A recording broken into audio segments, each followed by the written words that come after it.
नमस्कार दोस्तों, मैं डॉक्टर विक्रम शर्मा और इस वीडियो में हम लोग बात करने जा रहे हैं कि यदि आपको घुटने से संबंधित कोई इंजरी है जिसके लिए आपको आर्थ्रोस्कोपी होने की जा रही है तो सर्जरी से पहले आपको किस किस किस्म की तैयारियां करनी पड़ती हैं। दोस्तों, ये एक बहुत ही आम सवाल होता है जो कि आप लोगों के द्वारा बार बार पूछा जाता है।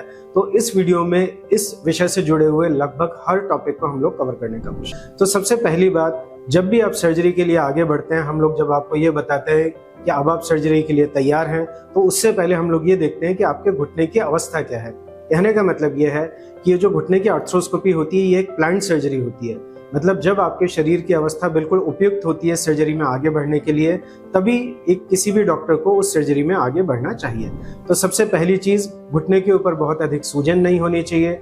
घुटने के अंदर अप्रोप्रिएट बेंडिंग होनी चाहिए, मतलब एटलीस्ट 90 डिग्री नी बेंडिंग सर्जरी में आगे बढ़ने से पहले होना चाहिए और बहुत अधिक पेन इसमें नहीं होना चाहिए। कहने का मतलब यह है, जब भी आप चोट लगने के इमीडिएटली बाद हमारे पास में आते हैं तो सर्जरी में आगे बढ़ने से पहले हमें आपका घुटने का नी बेंडिंग को अचीव करना होता है, घुटने की सूजन को कम करना होता है और एक कंपैरेटिवली पेन फ्री कंडीशन आने के बाद ही हम लोग सर्जरी में आगे बढ़ते हैं।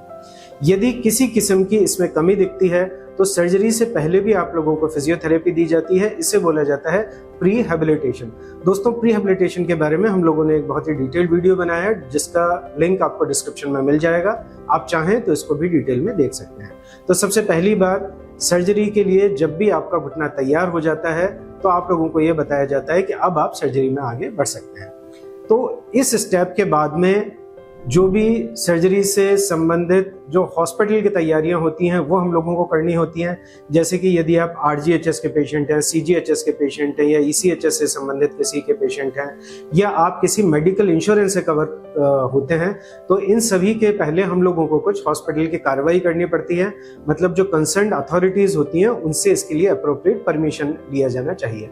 कहने का मतलब यह है कि जब भी सर्जरी की प्लानिंग होती है उससे लगभग 2 से 3 दिन पहले हम लोगों को ये फॉर्मेलिटीज पूरी करनी होती हैं और ये फॉर्मेलिटीज के लिए पूरा हॉस्पिटल, स्पोर्ट्समेट फोर्टिस एस्कॉर्ट हॉस्पिटल का पूरा टीम आप लोगों के लिए तैयार होता है और मेरी जो पेशेंट मैनेजमेंट टीम होती है वो पूरी इसमें आप लोगों को मदद करती है। आप लोगों को कुछ जो नीडफुल फॉर्म्स होते हैं वो भरने होते हैं, अपनी बीमारी के संबंधित जो जानकारी होती है वो उसमें भरनी होती है, चाहे आप CGHS, RGHS, ECHS या इंश्योरेंस से रिलेटेड व्यक्ति हैं। तो ये सारी फॉर्मेलिटीज करके सबसे पहले हम उसका परमिशन अचीव करते हैं। जैसे परमिशन आया, अब हम आगे बढ़ के सर्जरी का प्लान कर सकते हैं। तो दोस्तों, ये सवाल मुझसे बार बार पूछा जाता है कि जब भी परमिशन आती है तो फिर सर्जरी में कितना समय लगेगा।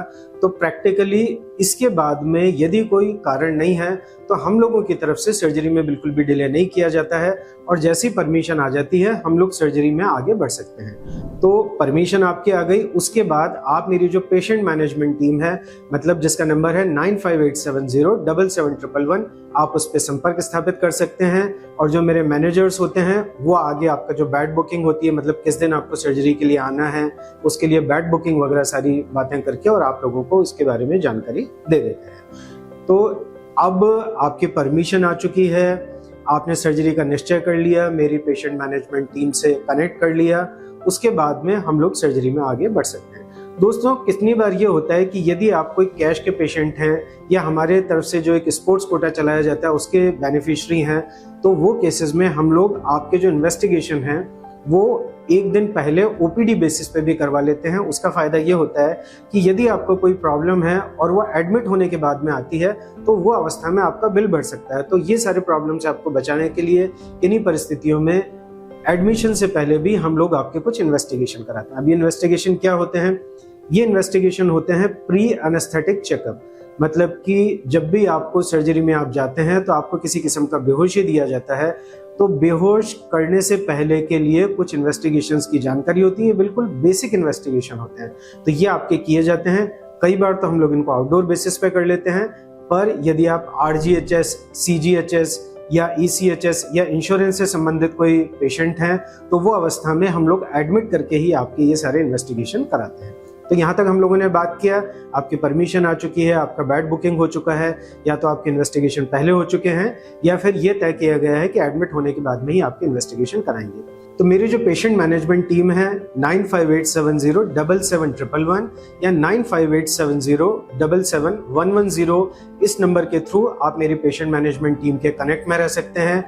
फोर्टिस एस्कॉर्ट हॉस्पिटल में पूरी एक पेशेंट मैनेजमेंट टीम होती है जो कि आपको कोई भी किस्म का प्रॉब्लम होती है तो उसके लिए हमेशा आपको गाइडेंस देने के लिए तत्पर रहती है।